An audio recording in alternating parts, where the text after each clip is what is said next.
Hey guys, what is up? It's Dusty here, and welcome back to another crypto video. And guys, take a little bit of a look at this.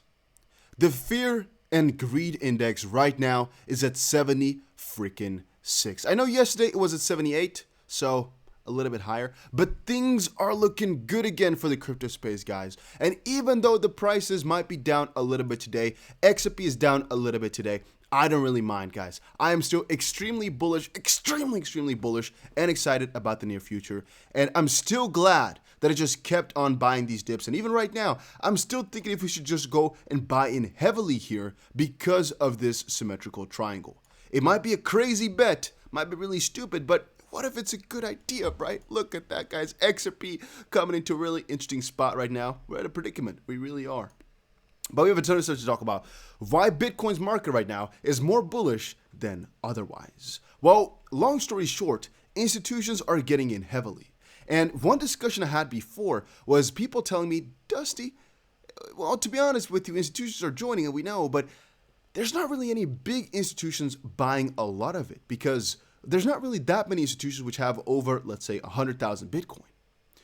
And that's a fun discussion I've had before, right? Well, in the end of things, what matters, I think, is the exposure that crypto has, not the amount of Bitcoin that any one institution holds. Because ultimately, that's the same for any stock. If a lot of companies hold a little bit, that's usually a lot better than if one company holds a ton of it, right? It's better if it's just spread around, but really spread around properly. At least that's my own opinion. And so, since that is growing, that's definitely a really bullish factor. Some people are saying, well, because we basically dipped a couple of weeks ago at the end of July, and right now we're kind of building back up.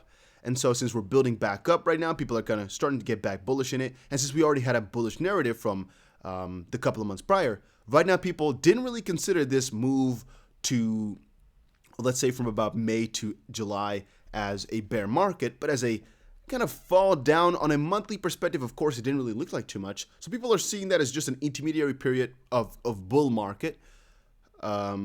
Which I guess is just that the bull market basically solidified itself with a good correction before kind of moving on forward. And some people are calling out options and whatnot. I don't really like to go too far into those. I like to stick more with what I really know, which is, again, that the institutions are getting into it. More and more Bitcoin is getting lost, which is a bullish thing because that means scarcity is kicking in. And I guess the halving as well and whatnot can also be seen as bullish, but that's not anything new. It's mostly, in my opinion, about the institutions and just the general gist of the social metrics, which is also what is measured in this number, by the way. Then let's quickly see, all right, because I had a ton of news here. Multi-billion-dollar asset management firm Neuberger Berman wants to invest about $5 million of its 164 million commodities fund into Bitcoin. Once more, this will not be an astounding number, all right? Let's say, for example, that they pop in, let's say, for example, right, $20 million. Not the entire world, right? In this specific case, it's only about $8 million. But let's say they popped in $20 million. It's not that much in Bitcoin. Because they wouldn't really show up as crazy whales or anything like that. But it's the exposure that counts. It's the idea that counts, at least in my opinion. Then Charles Hoskinson addresses major problem facing Cardano. Cardano creator wants to transcend the NFT craze and the Dogecoin mania. During his recent AMA, Charles Hoskinson came upon these interesting problems facing Cardano, the network effects. Hoskinson has defended the team's focus on the deep academic rigor, which involves the not-so-sexy peer review process instead of trying to develop first-to-market products. This should be not controversial at all. This should be something that we all agree is probably a good idea given the complexity of the underlying protocol. And he pointed at the recent Poly network hack as an illustration of why rushing things is not the best decision. And when you screw up, other people lose $600 million. And to be honest with you, that's a really fair point, right? It really is fair. He opined that the smart contract industry was still a very small pond to make premature conclusions about the dominance of certain projects. Quote, they say we're the dominant platform. Yes, you're the dominant platform. It's like saying you're the biggest fish in a very tiny pond next to the ocean. No one has won. We're all fighting right now in a very small pond. And that's actually a really big thing you should understand here as well. Guys, one thing you should really understand properly right now is that this is the battle of cryptos. What I mean with that is right now it's Bitcoin. No, let's actually say it differently. It is Ethereum versus Cardano versus Tron that are fighting this battle among smart contracts. One thing you should also understand is that eventually we can actually get some real freaking money to pump into this space. What if, for example, right, freaking some freaking Russian oligarchs come in, for example, be like, you know what, we are going to take over this space. We had a big tech company before worth $800 billion. We're taking this space over. We're going fully at it with everything that we have, and we want to take it out big. The thing is, guys, even though they might be a couple of years behind, from a certain perspective, none of that stuff has really happened too much. Because right now it's still a really, really small race, a really small competition. Also, one thing to understand, competition drives a lot of positive things for consumers anyway, so I'm not really too sad about it. And here about the transcending stuff, when we transcend all of that and we return to the point of where it began, I'm not exactly sure why. He's basically talking about NFTs and Dogecoin and whatnot. But as I said before, he's left a lot of statements out there which are not all necessarily true. And from a certain perspective, I also think that NFTs are good, but the craze behind it is not that nice. All right, then one thing I sometimes see people are forgetting is that the SEC, right as it currently stands, is being investigated. Don't forget that. All right, I sometimes see you guys comment that the SEC should be investigated. Know that it is happening right now as we motherfreaking speak.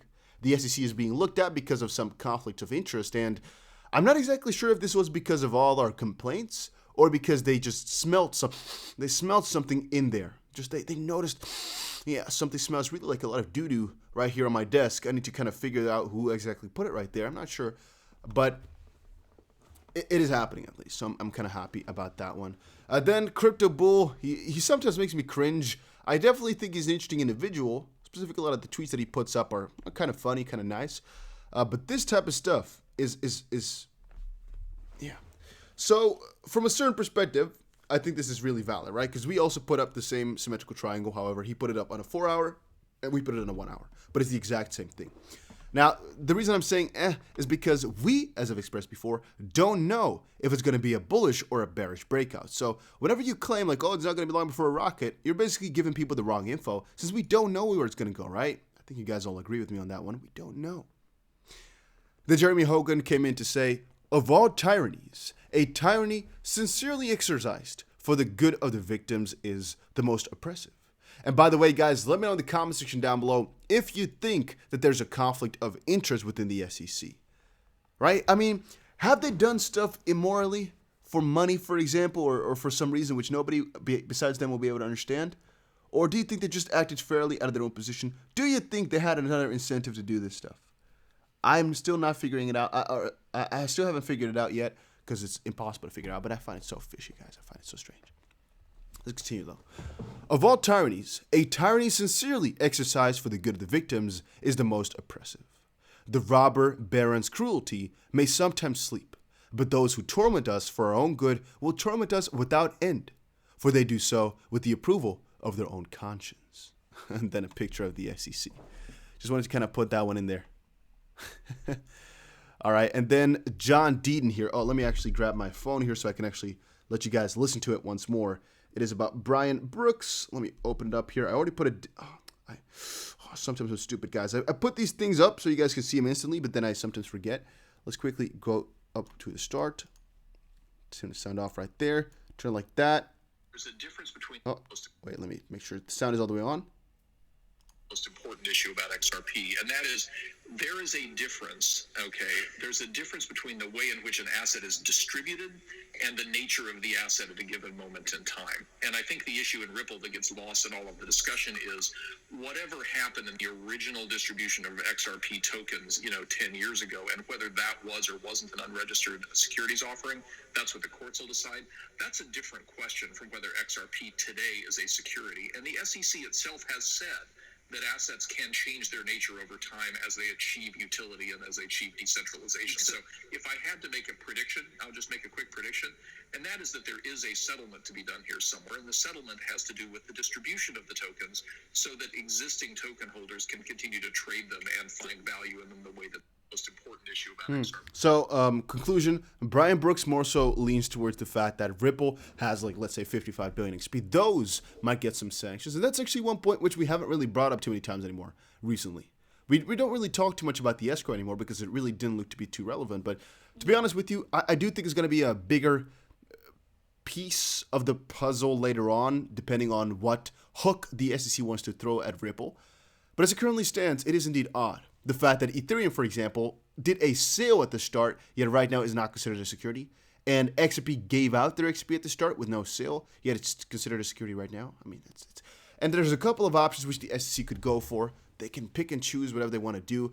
Right now, in terms of real legislation, we saw the U.S. infrastructure bill. They're not really happy with crypto, to be honest with you. They're doing a bad job at it. The U.S. SEC with a random lawsuit. Guys, picking winners and losers is really happening right in front of us, and we can't really do anything about it except for just taking it in, accepting it, just laying down, little bandana over our eyes, little, face mask on over your eyes, you know what I mean?